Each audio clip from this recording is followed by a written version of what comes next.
niyo? Actually, sabi ng Lord, panangka mo yan.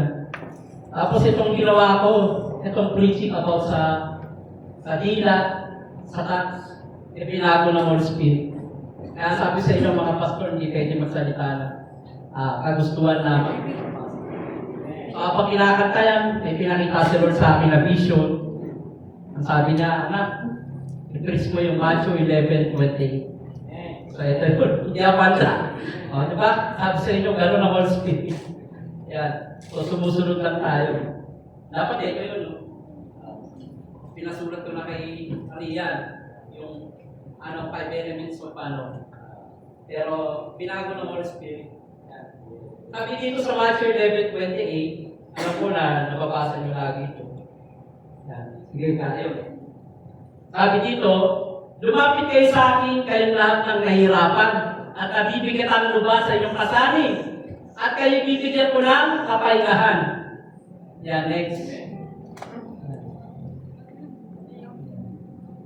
Pasanin ninyo ang aking pamato, at sundin ninyo ang aking mga itinuturo, sapagkat ako'y maamong at mapagkumbabang loob. Matatagpuan ninyo ako sa akin at ang kapahingahan. Sapagkat magaling-dali ang aking pamato at magaan ang kasaling ibibigay ko para sa inyo. Amen, no? Napakabuti ng Diyos. Guri mo, nakaprepare na tayo, pero siya talagang nagbibigay ng mensahe, no? Gulat ako nang kumakanta. So, hindi naman tayo kumakanta, emosyonal lang, di ba? Oo, kasi yan, kaya natin kinanta kasi nararanasan natin. Napakatindi talaga. So, hindi ako tumitingin sa mga background, kung anong meron kayo. Siyempre, kay Lord pa rin ako nakatingin. So, itong mensahe na to ay binibigay ng Diyos sa mga nais lumapit sa Kanya. Although Christian ka na, pero hindi ka pa rin nakakalapit sa Lord. Sabi ka na, Pastor Jerry, tagal na natin, pero sa totoo lang, wala pa tayo nagagawa. Di ba? Totoo yun. Sabi ni Pastor Jerry, wala pa tayo nauumpisa. Puro samba lang tayo, puro kantahan. Di ba? Pero hindi pa tayo nakakakbang. No? Ibig sabihin nun, meron pang pinagagawa sa atin. At alamin natin yan, ano bang pinapagawa sa atin ng Panginoon. Itong verse na to ay isa sa tumimo. Naalala ko ng bago Christian ako. I think 8 months Christian pa lang, born again ako. Kaya nagpipreach yung pastor ko, sabi ng Holy Spirit sa akin. For the first time, narinig ko yung true audible voice ng Holy Spirit. Ang sabi ng Panginoon, anak, pagkatapos mag-preach ng pastor mo, ipag-aaral mo ako.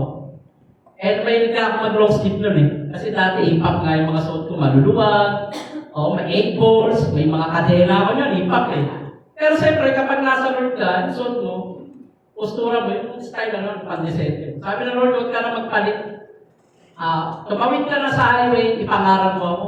Narinig ko, alam mo ba parang sasabog yung puso ko? As in, sabi ko, Lord, bakit gano'n? Sabi ko, hindi mo parang bigat. Sabi ko, anong gagawin ko, Lord? Nakabata pa ako Tapos sabi ng Lord, huwag mo ipagsabi na bata ka pa. Tinawag kita upang ipangaral mo ako. Tapos sabi na, sanggol ka pala, tinawag na kita. Alala ko lang sa Jeremiah nang mabasa ko yun. Sabi ko, Lord, hindi sinabi mo sa akin ng baby Christian pa lang ako. Kaya nga maraming verse na binanggita sa akin ng Panginoon, na kapag nababasa ko na, Lord, sinabi mo na ito sa akin Tugmaan, sabi ng gano'n. Then wala akong magawa, siyempre parang sasabog yung puso ko, tapos narinig yung Holy Spirit, na gentle yung yung voice panaya. Tapos sabi niya, anak, ipangaral mo ako. Huwag ka nang magbihis. Pagkatapos ng pastor mo mag-preach, 11, ako sinabihan. Tapos 12 at tapos. Sobrang puspos ako nun. Sabi ko, Lord, ano papangaral ko? Buksan mo Biblia mo. Unang bukas, Matthew 11:28. Itong verse na to, sobrang excited na ako, hindi ko alam gagawin ko. Siyempre, hindi ko para mangaral Diba? Pero dahil sa, meron akong leading ng Holy Spirit. Sabi ko na anong bus, paparahin ko Panginoon. Ito na, para ako, sabi niya, parahin mo yan, unang bus. Metro sa atin pa yung bus nun, sikat pa ng araw. Kaya pinara ko. Tapos punta ako ng babaw, para malabog, sa Balitawag pa lang. Pero sa pa lang, sa Handang Caloocan, nagsalita na ako. Magandang umaga po sa inyo, lalaking Bible ko.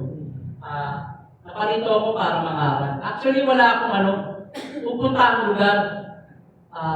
Inano lang ako ng Lord para ipangaral ko siya dito sa bus. Hindi po ako, sabi ko. Hindi, bayad na po ako sa pagdoktor. Ito po ticket ko, sabi ko gano'n.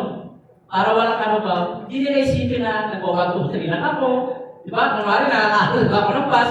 Para libre ako sa ticket, no? Ito na. Sabi ko sa driver, boss, pwede ba patay ng radyo? Kasi may radyo sa bus, di ba? May radyo pa lang. Ito na. Sabi ko, Lord, go na ba? Sige. Sabi ko, tayo ako. Hawak ako sa di ba? May hawakan yan.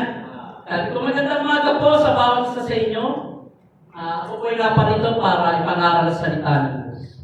Nais ko po may bahagi ang libre, walang bayad, sapagkat ang salita ng Diyos ay hindi dapat ikalakal, gumagano pa ako. Puspos ako nun. Tapos katuwiran ko, Lord, ikaw naman ang magsasalita. Alam ko assignment mo na binigay mo to sa akin, hindi mo mapapayain. Nandun yung naglalaban yung laman ko na baka mapaya ko, o kaya maano ko yung mablangko, ito. Kasi bago-bago 8 months. Hindi ko pa alam mag-evangelize. Ito na. Ipinahagi ko to. Sabi ko gano'n. Ang sabi ng Panginoon dito, mga kapatid, sabi ko gano'n. Magsiparito kayo lahat mga nabibigit ang lubas sa inyong pasanin. At siya'y maamo at mababang loob. At alisin niya yung pamatok. Itong pamatok po ay kumakatawan nito sa ating mga problema na hindi natin nakikita at tayo ay may dalang singkaw. Anong tawag ito, Brother Dexter, sa kalabaw? Para maakay niya yung sa loob. Oo. Sa akin, pero pastor yung sa tiki, singkaw. No? Yung para yung kahoy na nakakurbata, para mahatak yung niya, yung parwahe o yung pinaral. So, lahat tayo ay merong ganun. Na hinahatak natin. Hindi natin napapansin, natatangay tayo, na-stress tayo, napapagod tayo. Ano yung time na, Lord, bigat-bigat na yung kalooban ko. Lord, di ko na kaya. Ayun yung mga problema natin na hindi natin napapansin. Unti-unti tayong dinadaganan ng pamatok. Ibig sabihin, panibagong pamatok na naman ilalagay sa pinabukasan. Meron ka na ng mga atake. Mag-aaral na Kaya nga may kasabihan tayo, dalabaw, di ba? Ito, nag-aararo ko, di ba? May mga ganong salita. Pero ito na to, yung sikaw na to sa buhay natin. Ito yung mga problema. Birthday, tapos ito yung mga billings, bayaran, di ba? Lalo tayo, lalo ngayon, nagtaasan yung mga bilihin, no? Yan. Pero ganun pa man, ang Diyos ay hindi tayo pinapabayaan. Iniimbitahan niya tayo. Kasi alam ng Lord, na tayo ay parang kalabaw. Sa gitna ng taniman, tayo kumakayod, nagtatrabaho. For example, sa Pastor Joe, tricycle driver, nagtatrabaho siya, di ba? Alam ko, kaya lang lumalakas si Pastor Joe, kasi kilala niya si Lord. Yung pamatok na nilalagay sa kanya ng sanlibutan, ng trabaho, araw-araw siyang nagpapasada, inaalis ng Panginoon, at binibigyan siya na magaan, sapagkat ang Diyos niya ay Diyos ng kagaangan, hindi Diyos ng kabigatan, di ba? Naalala yung Israel, di ba, nang sila inalipin ng Egyptian, sunod-sunod yung pinapatrabaho sa kanila. Ito, yura kaming tubig, putik, gumawa kayo ng mga pader, di ba? Tapos, mag-attack na naman sila ng malalaking mga estapa, di ba? Atake na naman nila, ganun sila pinaglaruan, walang pahinga. Di ba? Alos, inalipin talaga sila, ikit pa sa preso, no? Kaya inalis sila yung yoke, yung yoke, no? Yung pamato. Hanggang sa pas na yun, balik tayo. Sabi kong gano'n na buhay natin ay hirap lang sa Diyos. For example, ikaw po ay merong alagang Shih Tzu. So, hirap ko yung Shih Tzu, yung aso mo. Pinira mo sa akin kasi best friend mo ako. Usapan natin 3 days and 3 nights sa akin. Ngayon, sinuli ko sa yung aso, yung Shih Tzu mo, na hinirap ko, kalpukan mo na. Ang ginawa ko pala, nilagay ko sa washing machine. Yung aso mo. Kaya naglagas-lagas yung balahibo, no? Hindi ko inalagaan ng maayos. Siyempre magkagalit ka, di ba? Di mo akong kasuhan. Anong kaso ako? Papasok ako saan? Sa PAUS. Philippine Animal, yung W? Welfare ba yun? Oo, Philippine, di ba sa animals? Pwede mo akong kasuhan. Pero ganoon din ang Diyos. Kapag ang buhay natin ay piniram ng Panginoon sa atin, although nakikinabang tayo, at hindi natin sinaulinan sa Kanya, hindi natin pinalik na maayos sa Panginoon, di ba? Natagpuan tayo ng Diyos na tayo po ay lulong sa droga, tayo po ay nakikipag-away, tayo ay sugatan sa mga trouble, gano'n, natagpuan ka ng Panginoon. Parurusahan ka ng Panginoon. Kasi yung buhay na yan ay iniram mo lang sa Diyos. So ngayon mga kapatid, sino po nais tanggapin ng Panginoon Jesus? Di nagtaasan po ng kamay yung mga ano. Tapos may bubunod doon na sales lady, itatrabaho sa SM. Sabi ko, di ba ako nakakailangan ng pera nyo? Sabi ko, kayo po ang nakakailangan ng kaligtasan sa Panginoon. So siguro nasa nila sila na magtakot. So ngayon, nag-pray kami. Alam nyo, after ko magawa yun, yung assignment kong yun sa Lord, yung divine assignment ko kayo, ang sarap-sarap sa pakiramdam. Grabe, no? Duriin mo. Sa batang Kristiyano, 8 buwan, inutusan ng Panginoon, ipag-aral siya. At walang idea, walang alam. Diba? Because of the Holy Spirit. Amen? Kasi siguro, alam ng Diyos, tapos may nakita ako doon sa dulo ng bus, may dala siyang bag, nakita ko siya sa vision, na panatanggap ko sila, na parang magpapakamatay siya, na alambre, parang nagsabi ko, patid, mahal ka ng Diyos. O naman pinaplano mo sa buhay, nais mo magpakamatay. Yung buhay mo, hiram mo lang sa Diyos. At kapag pinatay mo yan, doble parusa mo sa impyerno. Pagka tayo ng Diyos ng buhay, hiniram mo sa Kanya, ipapatayin mo. Duman pa ako. Umiyak ng lalaki sa dulo. Siya pala yung parang general order ko na kailangan makarinig siya. Ayun pala. And then sabi ng pastor ko, may nasan ka? Hinanap ka namin. 1:30 ako nakarating. Sabi ko, pastor, napuspos ako. Nakaral ako sa bus, kinausap ako ng Holy Spirit. Parang sasabog ang puso ko. Alam, sabi ng pastor ko, bata ka pa lang sa Lord, nagawa mo rin. Samantalang kami, ilang taon na itong church na to, wala pa nakagawa niyan. Wala pa nakakit sa bus. Kulang din ako, hindi nga pastor, wala nga. Pinaplano pa lang namin yan, yung mag-evangelize sa bus. Although, ito kami sa door-to-door, evangelize sila. Pero sa bus, sabi niya, pinaplano pa lang namin yan. Pero sabi niya, grabe ang ano mo ano sa'yo ng Panginoon. Sabi ko, pastor, di mo naman talaga kaya. Kasi nag-worship lang ako, bigla ako kinausap ng Panginoon Amen? May mga bagay sa ating buhay na mayroong pinagagawa sa Diyos sa atin. Aso lang hindi natin marinig ang tinig ng Panginoon. Bakit? Kasi punong-puno tayo ng napapaligiran tayo ng, mga problema. Kung wala kang problema, gadget. Diba? Pinakikinggan mo mga vlogger, yung mga diba? Pinupukaw yung damdamin mo. Diba? Siguro kung sa Lord ka, kung susukatin ka, wala ka pa sa 10%, wala ka pa sa 5% sa presensya ng Diyos. Mantala yung mga prophet na mga na-encounter natin kanina, asos, baka 80% yun, 90% yun, lumuloy doon sa Panginoon.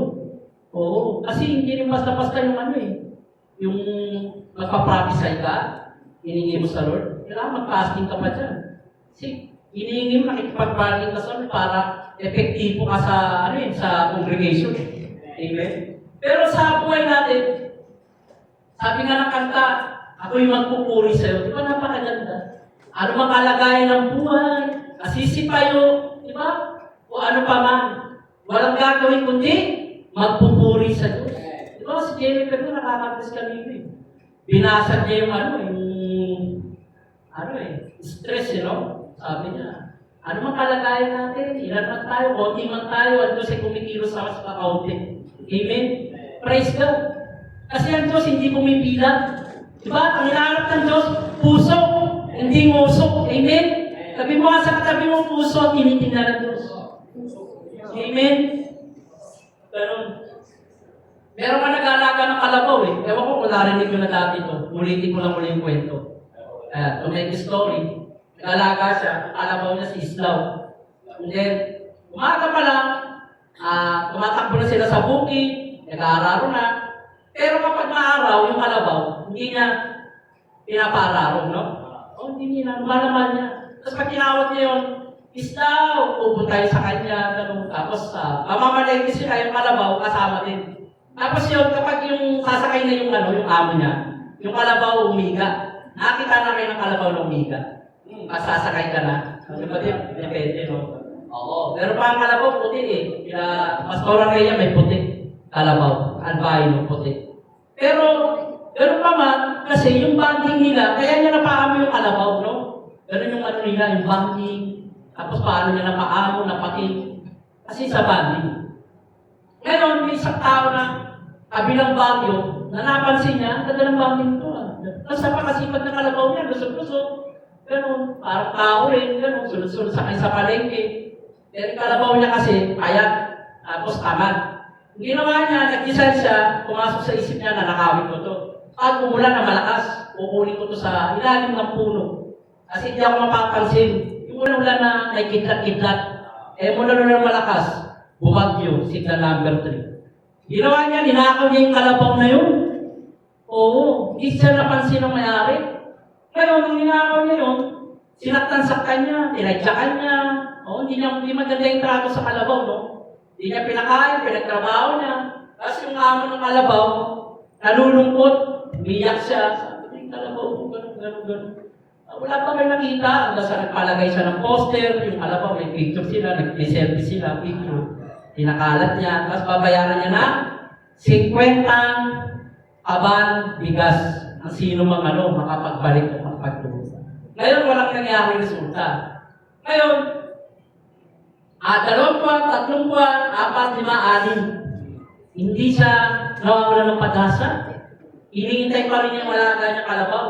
Hanggang sa 6 na buwan na, ayun na, napansin niya na may kalabaw na malayo pala, papalapit sa kanya. Pero yung kalabaw, kahit payatot, kuya, hindi na maganda yung katawan, hindi kaya dati, maliksi, malusog. Kilala pa rin niya.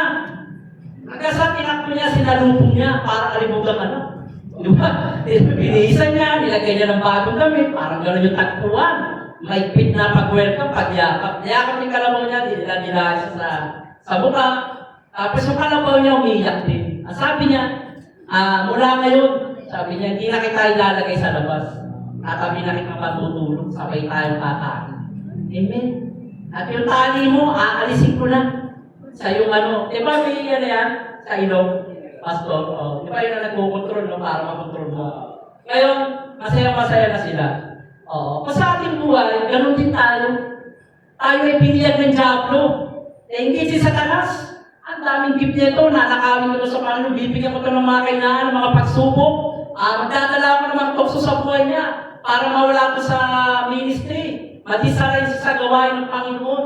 Hanggang sa, minsan, nakakilala tayo, lalaki o babae, bandang muli ang ending, hindi ka na makakasimba.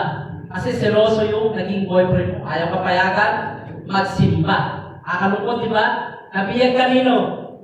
Ni Satanas. No? Pero kung ikaw sensitive Christian ka, may malalim kang tanim, di ba? Hindi mo kaya na ikaw mabihag ng kaaway. No? Hindi ka naman bibiyag kay Satanas ng direkta Kasi pag piniyag ka niya, baka tumakbo ka, makita mo yung mukha niya. Gagamit lang siya. No? Gagamit siya para mapatay yung apoy mo, para mawala yung relasyon mo sa Diyos. Para yung mga pamatok mo, daganan ka ng daganan. Hanggang sa pag ginaganan ka na ng mga iba't ibang pamatok, at binulungan ka din sa kanas, pakamatay ka na. Total, wala na nagmamahal sa'yo Pakamatay ka na, total, tagtad ka ng Bombay, 10 Bombay, mga utang, ganun yan. Kaya yung inspector ko, sabi ko, sir, Satanas, kapag pumasok ang anxiety, depression, at frustrated ka na, at wala kang prayer, bubulungan ka na ng Diablo.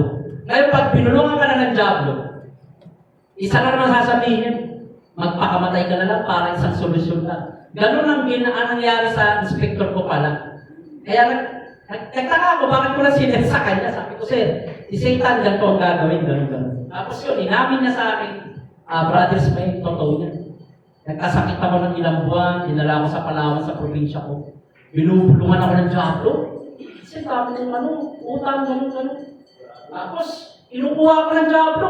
Sabi ko, amin ka. Ang ginawa ko, hindi ako makapagsalita, nalaki ko siya na parang comatose, yung parang naglock. Yung niya. Hindi siya napagsalita. Pero yung utak niya, ang ginawa niya sa isip lang daw, sabi niya, Diablo kayo, lumayas kayo. Ako ay sa Panginoong Isus. Ano lang siya? Sabi niya, huwag niyo na akong balikan. Simula nung sinabi niya sa isip niya yun, Tapos nakipag-deal siya sa Lord. Lord, sabi niya, tulungan mo ako, iligtas mo ako, Panginoon. Doon lang siya sumuko sa Diyos ng panahon na yun. Hindi na siya pinupunta ng mga gablo. Hanggang sa naka-recover siya. Kaya nga sabi niya, totoo yung sinabi mo. Nakapag dinagalang ka, tapos ang dami mong pagsubok, kabilaan, tapos anxiety, tapos yun, bubuluhan ka, pakamatay ka na, pakamatay ka na. Ganun yun. Kaya hindi nyo pwedeng sabihin, ba't siya nagpakamatay? Kasi hindi nyo naranasan niya, kaya hindi basta-basta yung depression, anxiety, saka yung prostrate. Magkakatagal yan. Kaya nga sa buhay natin, kailangan lagi tayo magpalakasan, lagi tayo magpaalalahanan, di ba? Sa GC, yan, magbato kayo ng mga awitin, magbato kayo ng mga verse, dahil ng Pastor Joe. Yan, di ba? Palakasan tayo. Kasi kung ang sanlibutan nga, ang lalaswa nila, di ba? May GC silang malalaswa. Nagdadala sila ng mga porno. Kulat nga ako, pinabasa ako sa sabi niya, napanood niyo ba yung movie niya? Kaya nga movie, sabi ko, grabe sa mundo talaga. Biruin mo sila. Tapos sabi niya, sige, padadala kita. Kita mo, bakit sila nagbibigayan, nagpapalakasan, di ba? Sa atin, minsan, totoo lang, ang tamad natin eh. Sa GC lang, bagsak na tayo eh. Di ba? Dapat sa GC, buhayin natin ang GC, magpalakasan tayo. Patunay ng mga verse, ng mga devotion nyo. Kung meron kayong yung daily bread, sino may daily bread? Ako, di na ako nakabili, wala na. Picturean nyo yun. I-ano nyo sa kasi isang tulong yun, malaking tulong yun. Kasi yun ang kalakasan natin, puro word of God. Diba? Ang salita ng Diyos, ay parang taba, at mabisa, at magkabilang talim. Ito'y tumatagos mula kalamnan. At nakatataw na iniisip at ang utak ng buto ng pinagwalayan ng kaluluwa, nagbabago ng buhay ng tao. Kaya yun, Hebreo, 4:12, di ba? Kasi nga, mas matalas pa siya. Di ba? Ang salita ng Diyos. Ganun ang salita ng Diyos. Nagbabago ng buhay ng tao. Hindi gaya ng tao, kapag nagsalita, pumapatay ng tao. Di ba? Oo, kaya mo ang asawin bulihin, di ba? Yung mga kaibigan mo, sa salita lang, kaya mo wasakin yung mga di ba? Ibig sabihin ko rito, ang inaano ko rito, magpapalakasan tayo sa Panginoon. Amen? Amen. Ito ay allow testimony. Si Pastora Rhea, nagulat ako. Nakauwi ako ng nakaraan. Sabi niya, sabi niya, parang kinausap ako ng Lord. Kumakabog yung puso ko. Ganun pala yun. Sabi sa akin, magkano pera mo dyan sa Dicas? Sabi niya, 400 na lang to, Lord. Sabi ng Lord, ibigay mo kay Sister Angel, aki kayo, 400 yun. Oo. Sabi ni Rhea, ayoko nga, Lord. Kasi aki na lang ito, wala na akong budget. Sabi raw ng Lord sa kanya, buti nga, nakapag-aircon ka pa eh. Pagkain mo, sasarap pa, ginanong daw siya ng Lord. Alam mo, sabi niya kay Sister Angel, ako na mag-testimony para sa'yo. Sabi raw ng Sister Angel, Pastora, thank you so much. So, kinuha yung tikas niya. Ayun pala, na nakita sila rito, nag-aaral si Sister Angel sa siya kumuha ng gano'n. Alaking halaga, 200, napakalaki. Grabe. Diba? Pero, binigay ng Lord. Hindi mo ng Lord si Pastora Rhea. May palapakan yun, Lord. Diba? Palapang bibili niya ng uniform ng Israel. Amen. Palapakan yun. Diba? Kaya sabihin natin, hindi mo mong ilaw, bakit nangyari yun? Kasi ang Diyos ay buhay. So, ang lugar, amen, palapakan nyo yun. Amen. Ngayon sabihin sa akin, parang wala naman nangyayari. Sampa kami ng sampa, wala naman nangyayari. Hanggang dito pa rin kami. Meron. Diba? Buksan mo lang yung mata, isip, pandinig. Tingin na sa Lord God, give me wisdom. Give me knowledge. Diba? Ano ba? Open my eyes, spiritual understanding, Lord. Kapag yan, hiningi mo sa Lord, makikita mo yung pagkilos ng Diyos. Amen? Bakit? Kasi ang sabi ng Lord, come to me, and I will rest you. Aalisin mo ang lahat ng pamatok at lahat ng alalahanin. Aking lulusawin, ang sabi ng Panginoon. Amen? Ang nagawa ko sa Israel ay hindi ko pa magagawa sa buhay nyo ngayon. lang, pinakausap ako ng Diyos sa katawan ko. Diba? Purihin ang Panginoon. Purihin mo, hindi ko mag-ilos ang Diyos. Nandito na ako sa preaching na to, gawa na.